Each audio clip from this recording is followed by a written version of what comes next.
Hello there, welcome back to Legends Games. So I joined the Game Dev Knockout 2022. We have no idea what that is. It is an elimination tournament which has 10 rounds with the developers with the lowest score being eliminated each round. There is a challenge each round that you need to follow. The challenge for this round was a player with a unique ability. That's a really interesting theme. Let's see what we can make with that. But before we continue on with the video, I would like to take a second to say that Lim95 and I are currently in a race to 100 subscribers. So if you could subscribe to Lim, that would be great. And while you're at it, I would greatly appreciate it if you'd subscribe to me also. The support has been great so far. We are currently in the lead. Thank you very much for that. Now on to the video. So I created a new Unity project. So now what? Oh no, we need an idea.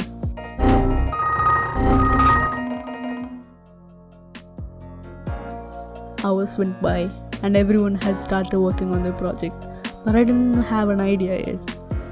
So I was playing some submissions that we submitted at the time, and I saw a spawn mechanic pop up in a game, and I thought, wow, that is a really interesting mechanic. Then I searched for an idea far and wide, and it occurred to me. I wanted to do something with zooming at that time. Now with an idea and determination, I started to work. Look at this distinguished gentle equilateral quadrilateral with 90-degree corners. This right here would act as our player.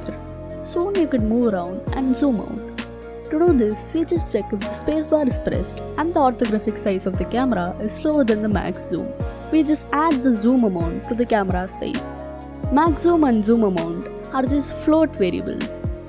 And then we set the target to null so that the camera doesn't follow the player anymore. If we aren't pressing the space anymore, we just set the target to follow target. This is the transform variable you can set in the inspector. And set the orthographic size to its original size. There's a lot more stuff going on to make it look better, but this is the gist of it. If we click somewhere on screen, you would teleport. Nice. Then I add a little level. After that, I gave my player a top hat, because it's cruel not to give your player a top hat. After that, I added these grey squares, which when you touch them, you gain a new follower. No, not that kind of follower, but literal follower who would follow you around. I would like to apologize, I couldn't get a lot of footage of me working on all of these, because all of this happened during a course of a few hours. You can see that I switched to dragging the player rather than just a click at this point. The way that this works is, we make two float variables called start position x and start position y, and a bool variable called isBeingHeld. And when there is a mouse click, we make a new vector3 variable called mouse position.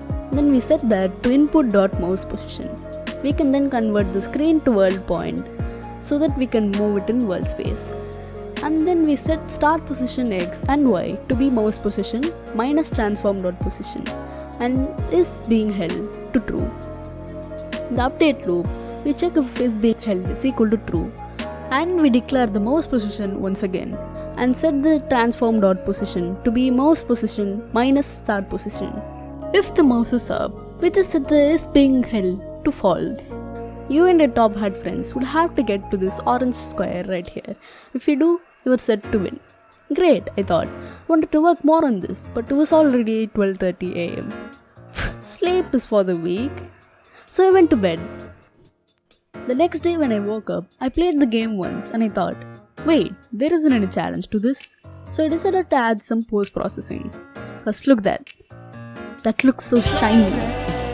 So there are spikes now, and if you touch them, yeah, you don't want to be touching the spikes, cause I particularly don't enjoy being dead. I added this post-processing effect which would play when you die, and this phrase, you're dead, how sad. Then my sister came along, saw it and joked about changing it to, you're dead, how sad. I usually don't try to be funny in my games, but I just made what I wanted to make in this game. And in the end, I think it's pretty safe to say that a few people really liked it. What do we have next? Ah yes, some more polish. So I added some particles using Unity's particle system. We are done with the mechanics, so it's time to make some levels. The requirement for this jam was just to make a player with unique ability, so I could be done here but how about I do it anyways? So I then speedrun making the levels.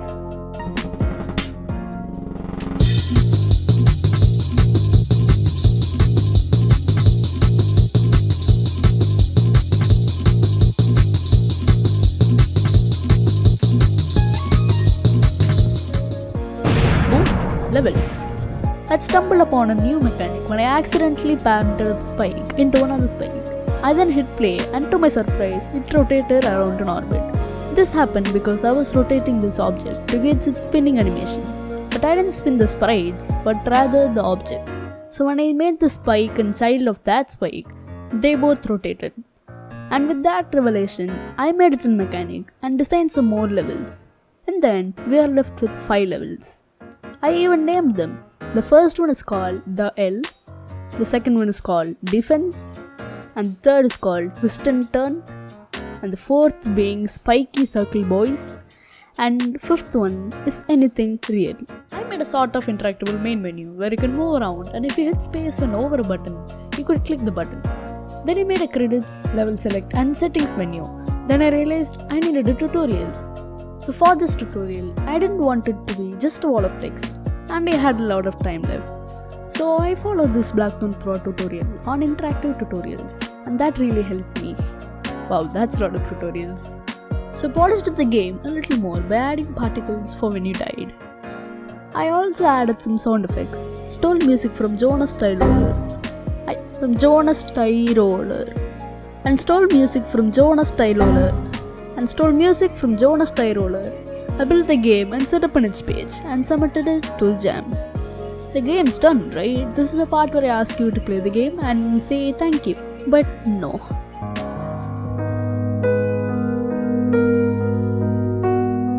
Many people were quick to point out that the game was too easy and they could just drag the player through the whole level. And I wanted to fix the game. And since I had more than 9 days left at this point, I thought once again on what to do. Then I showed the game to a great friend of mine. He suggested, how about I add a timer to the drag? You could only drag it for a certain time. Genius! I quickly added the timer in, and it felt so much better. And someone else has suggested to add more post-processing. So I added that when you drag the player. I was rolling in ideas. I made a little progress bar on top of the player to indicate how much time they had left, and I rebuilt the game, which is a huge pain in the butt. And I uploaded to itch. The game turned out pretty popular, but will it go on to the next round? We just have to wait and see. So if you like to check this game out, there's a link in the description. The jam is still going on at the time of recording, so it might be the rating period when this video is released. If so, I would really appreciate it if you'd rate the game. But anyways, thank you so much for watching that. Have a great day, and until next time, bye bye.